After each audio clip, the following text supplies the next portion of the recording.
Assalamualaikum warahmatullahi wabarakatuh. Halo anak-anak, bagaimana kabar kalian? Semoga selalu sehat ya, dan tetap semangat belajar online-nya. Sebelum mulai belajar, silahkan berdoa terlebih dahulu.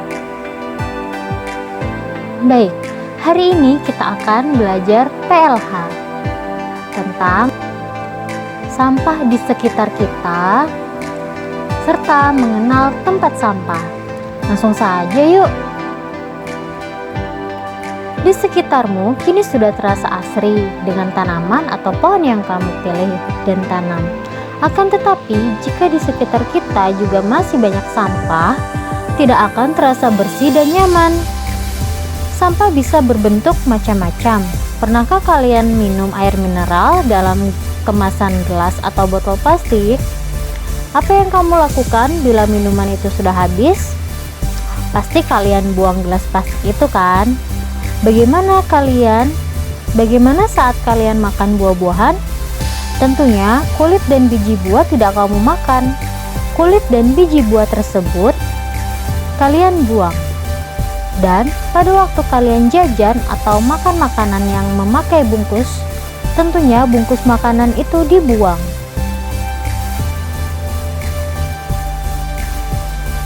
Dalam kehidupan sehari-hari pun banyak sisa makanan yang terbuang, baik sisa makanan yang basi maupun sisa makanan setelah dimasak. Bahkan banyak peralatan rumah tangga atau peralatan kantor yang rusak dibuang begitu saja. Sampah-sampah tersebut menumpuk bahkan menggunung, mengganggu pemandangan. Pernahkah kalian melihat atau memperhatikan tempat sampah? Tempat pembuangan sampah, di sana kalian akan melihat banyak sampah yang berserakan. Kalian akan melihat para pemulung membolak-balik sampah, mencari sampah yang bisa dimanfaatkan. Sampah-sampah yang semulanya dianggap tidak berguna lagi, ternyata masih dapat dimanfaatkan oleh pemulung untuk dijual. Sampah apa saja yang ternyata masih dapat dimanfaatkan oleh pemulung untuk dijual?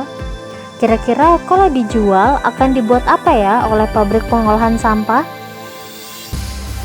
Sampah bisa diolah menjadi pot tanaman gantung, menjadi mainan, celengan, tempat pensil, menjadi hiasan, menjadi keranjang sampah juga, dan lain sebagainya.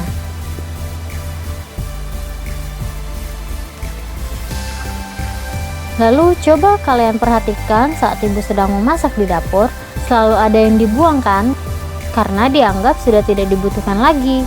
Nah, kebanyakan sampah dari rumah tangga berupa sisa makanan seperti makanan basi, kulit buah, dan sayuran, serta sisa-sisa makanan yang tidak dibutuhkan. Lalu, selain itu juga sampah berupa peralatan dapur yang rusak dan tidak dapat lagi dipakai seperti gelas pecah, kursi patah.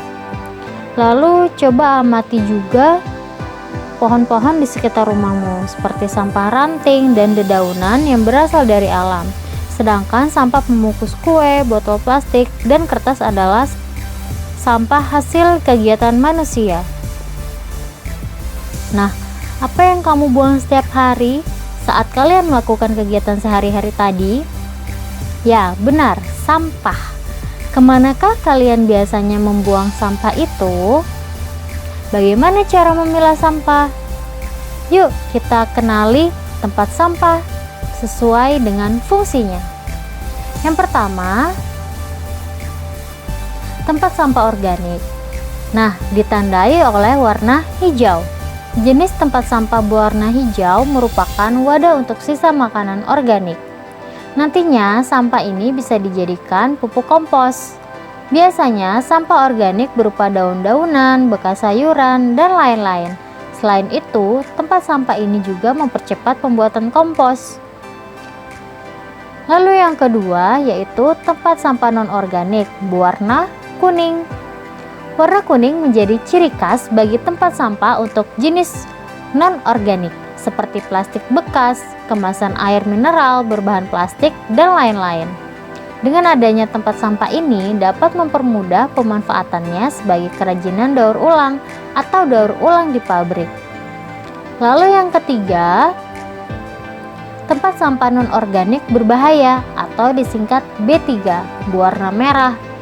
Sampah jenis ini harus dipisah karena biasanya berasal dari B3. Apa sih B3 itu? Yaitu bahan berbahaya dan beracun, yaitu sampah kaca, kemasan deterjen atau pembersih lainnya, serta pembasmi serangga dan sejenisnya. Hal tersebut berguna supaya sampah jenis ini tidak membahayakan kesehatan dan keselamatan orang lain dan makhluk hidup lainnya. Yang keempat, tempat sampah non-organik berbahan kertas, ditandai dengan warna biru. Tempat sampah biru ini diperuntukkan bagi sampah jenis kertas. Pemisahan sampah kertas bermanfaat untuk mempermudah pengrajin dan industri daur ulang untuk mengolah sampah menjadi kebutuhan lainnya. Contohnya ada kertas, kardus, dan koran. Selanjutnya, yang kelima, tempat sampah residu ditandai dengan warna abu-abu. Tempat sampah jenis ini diperuntukkan bagi tempat sampah residu. Artinya, tempat sampah ini hanya boleh diisi sampah-sampah selain 4 jenis sampah sebelumnya. Contohnya pembalut, popok bayi, bekas puntung rokok, kardus rokok, dan lain-lain. Nah, itu tadi penjelasan tentang sampah di sekitar kita dan mengenali tempat sampah sesuai fungsinya. Selanjutnya, tugas anak-anak, isilah tabel berikut. Nah, ada 2 tabel. Tabel pertama yaitu sampah yang bisa dimanfaatkan, contohnya ember plastik dan botol-botol plastik. Dapat diolah menjadi gantungan baju dan sisir. Dan seterusnya. Kemudian, tabel yang kedua ada nama sampah, contohnya plastik, berasal dari bungkus makanan.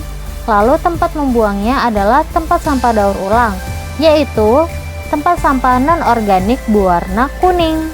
Nah, sisanya anak-anak lengkapi ya. Kerjakan di buku tugas PLH. Sekian video kali ini. Jangan lupa like, komen, dan subscribe karena subscribe itu gratis. Ibu akhiri, wassalamualaikum warahmatullahi wabarakatuh.